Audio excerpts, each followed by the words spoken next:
ಇವತ್ತು ನಾನು ನಮ್ಮ ಪತ್ನಿಯವರು, ನನ್ನ ತಂದೆಯವರು ಮೂವರು ಹೋಗಿ ಮತದಾನವನ್ನು ಇವತ್ತು ಮಾಡಿದ್ದೇವೆ.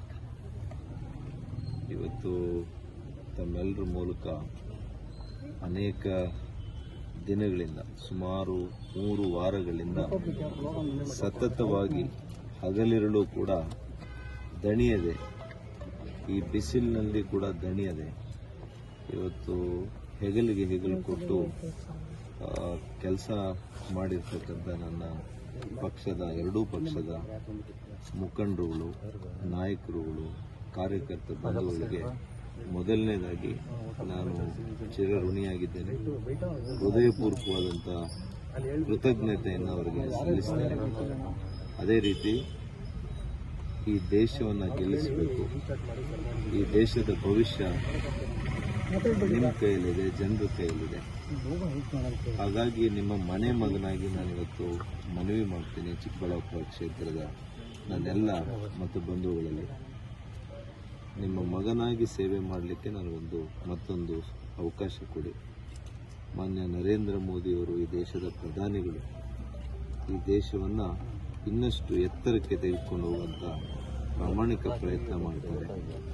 ಅವರ ಕೈಗಳು ಬಲಪಡಿಸಲಿಕ್ಕೆ ನಿಮ್ಮ ಮಗನಿಗೆ, ನಿಮ್ಮ ಮನೆ ಮಗನಿಗೆ ಒಂದು ಅವಕಾಶ ಮಾಡಿಕೊಡಿ ಅಂತ ನಾನು ಮನವಿ ಮಾಡ್ತೇನೆ.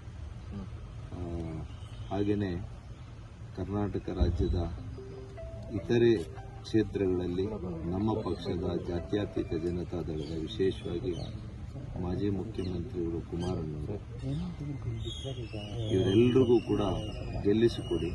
ಈ ರಾಜ್ಯವನ್ನು ಗೆಲ್ಲಿಸಿ, ಈ ದೇಶವನ್ನು ಗೆಲ್ಲಿಸಿ. ನೀವು ಗೆಲ್ಲಬೇಕು ಅಂತಂದರೆ ಬಿಜೆಪಿ ಹಾಗೂ JDSನ ಮೈತ್ರಿಕೂಟದ ಅಭ್ಯರ್ಥಿಗಳು ಈ ರಾಜ್ಯದಲ್ಲಿ ಗೆಲ್ಲಬೇಕು. ಒಳ್ಳೆ ರೀತಿಯಲ್ಲಿ ಅಭಿವೃದ್ಧಿ ಆಗ್ತದೆ.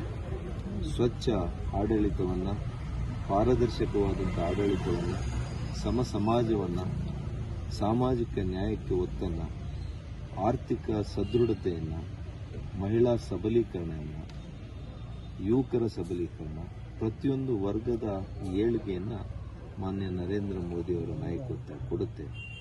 ಮತ್ತೊಮ್ಮೆ ನಂಬಿ, ವಿಶ್ವಾಸ ಇಟ್ಟು ನಮಗೆ ಆಶೀರ್ವಾದ ಮಾಡಿ ಅಂತ ತಮ್ಮ ಮೂಲಕ ನಾನು ಮನವಿಯನ್ನು ಮಾಡ್ತೇನೆ.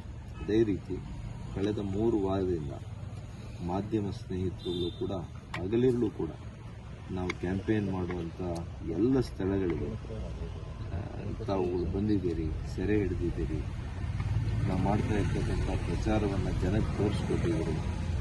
ತಮಗೂ ಕೂಡ ನಾನು ವಿಶೇಷವಾದಂಥ ಧನ್ಯವಾದವನ್ನು ತಮ್ಮೆಲ್ಲರಿಗೂ ಕೂಡ ನಾನು ತಿಳಿಸಲಿಕ್ಕೆ ಬಯಸ್ತೀನಿ.